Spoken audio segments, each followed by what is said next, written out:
काश बेटी की विदाई के वक्त मैंने यह न कहा होता।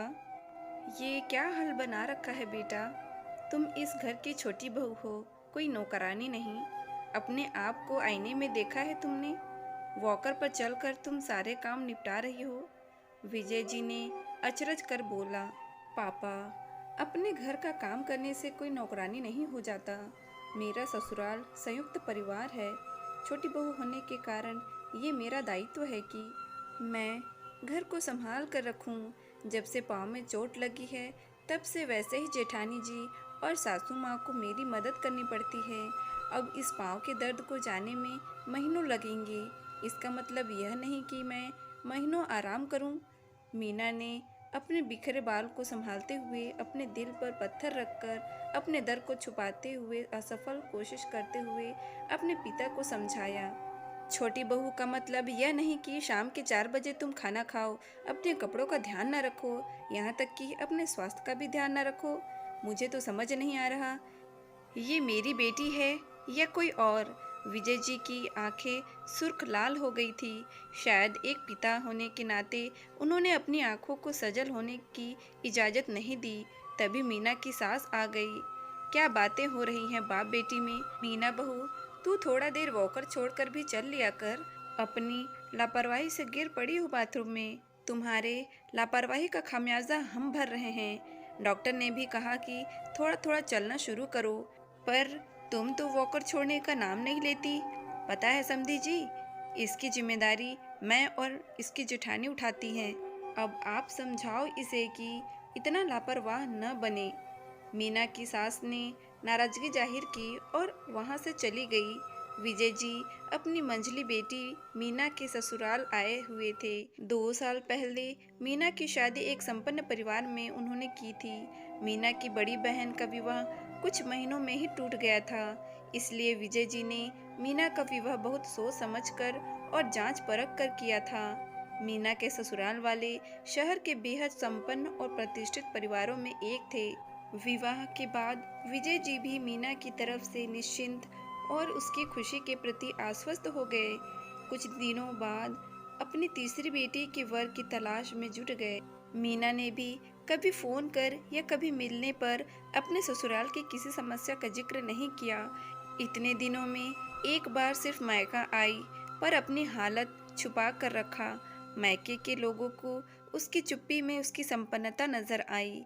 आज विजय जी तीसरी बेटी के रिश्ते के सिलसिले में मीना के शहर किसी लड़के से मुलाकात करने आए थे। शहर आने के बाद वह मीना से मिलने उसे बिन बताए उसके ससुराल पहुंच गए। वहां पहुंचकर वह मीना को पहचान नहीं पाए। पाँव में गरम पट्टी बंधी अस्त व्यस्त मीना वॉकर के सहारे खड़ी होकर रसोई में कुछ बना रही थी। विजय जी मीना की सासू माँ की बातें सुनकर हतप्रभ थे।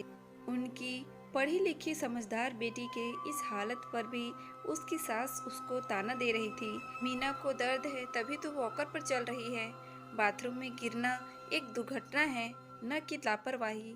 बेटा, डॉक्टर ने तुम्हें आराम करने नहीं कहा है क्या?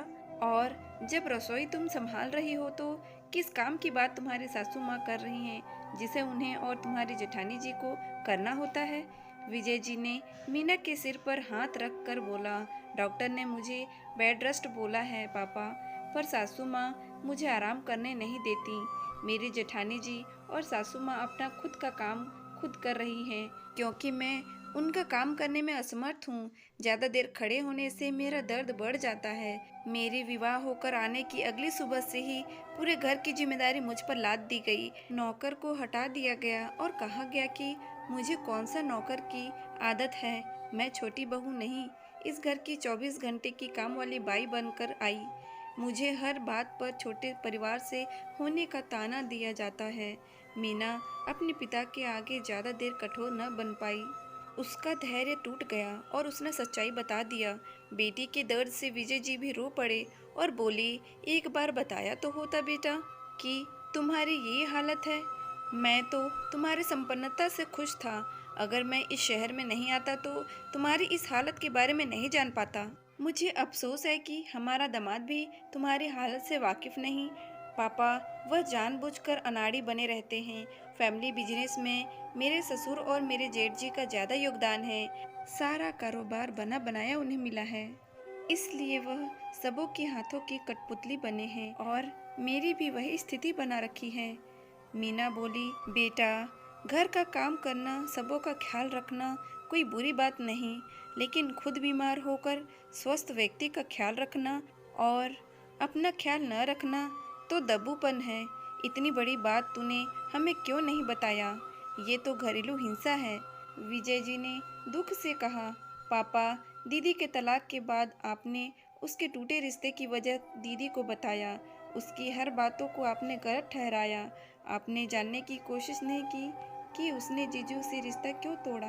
जब मेरी शादी होने वाली थी तो मुझे भी आपने और माँ ने सिर्फ रिश्ते को निभाने का ज्ञान दिया। कभी यह नहीं बताया कि मुझे गलत के खिलाफ आवाज़ उठानी चाहिए। मुझे अभी भी याद है, विदाई के वक्त भी आपने यही कहा था, तेरा घर बसना चाहिए, तेरी दीदी की तरह तू वापस नहीं आना, वरना तेरा पापा ये सदमा बर्दाश्त नहीं कर पाएगा। मैंने भी अपनी जिंदगी के दुखों को अपनी किस्मत मान लिया। मीना ने दबी आवाज में विजय जी के गले लगकर कहा। विजय जी ग्लानि और पश्चाताप से पिघल गए। उन्हें अफसोस होने लगा, काश वह अपनी बेटी को सही गलत चुनने की शिक्षा देती। काश वह अपनी बड़ी बेटी की तलाक की वजह अपनी बेटी को नहीं मानते। काश उसे सुनते। काश। क्या हुआ समधी जी, आप चाय नहीं पिए क्या? चीनी वीनी डाली है कि नहीं आपकी बेटी ने? आजकल खोई खोई सी रहती है। मीना की सास फिर से ताने मारने लगी। समधन जी, मेरी बेटी अपने सूजे पांव लेकर काम कर रही है, वह भी वॉकर पर। क्या यह आपको दिखाई नहीं देता? घर के नौकर चाकर कहाँ गए? जब मीना का रिश्ता लाया था तो आपने कहा था घर में नौकर चाकर भरे हैं, कहाँ गए सब के सब? विजय जी चिल्ला पड़े। उनकी आवाज़ से घर के और सदस्य भी बाहर आ गए। विजय जी ने रुद्र रूप धारण कर लिया था। आप लड़की के पिता होकर इतनी तेज आवाज़ में कैसे बोल सकते हैं? ये हमारा घर है, आपका कब्र खाना नहीं। मीना की सास बोली, आपकी बहू उसी कब्र खाने में वापस जा रही है। मुझे आज इसकी हालत का पता लगा। आप लोगों की मानवता कहाँ चली गई?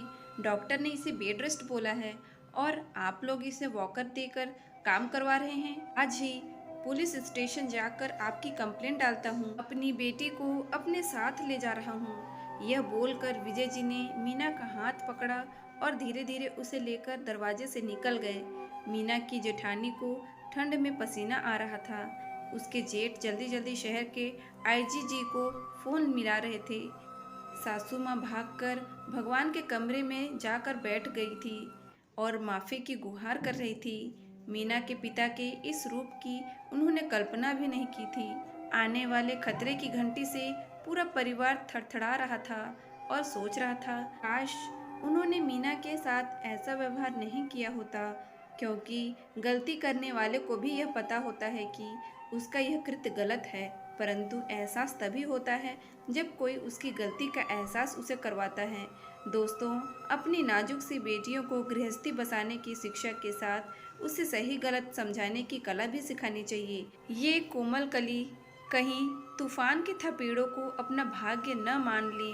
बेटियों को विवाह उपरांत पराया न करें, बल्कि उन्हें पहले से भी ज़्यादा अपनापन दें, ताकि वह अपने दुख दर्द को आपको बेहिचक बताए। बेटियों के ससुराल में ज़रूरत से ज़्यादा दखल अंदाजी सही नहीं, पर ज़रूरत से ज़्यादा उसके ससुराल पर भरोसा भी सही नहीं।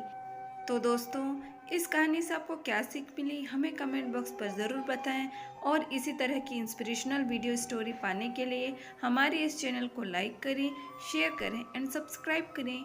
Thank you.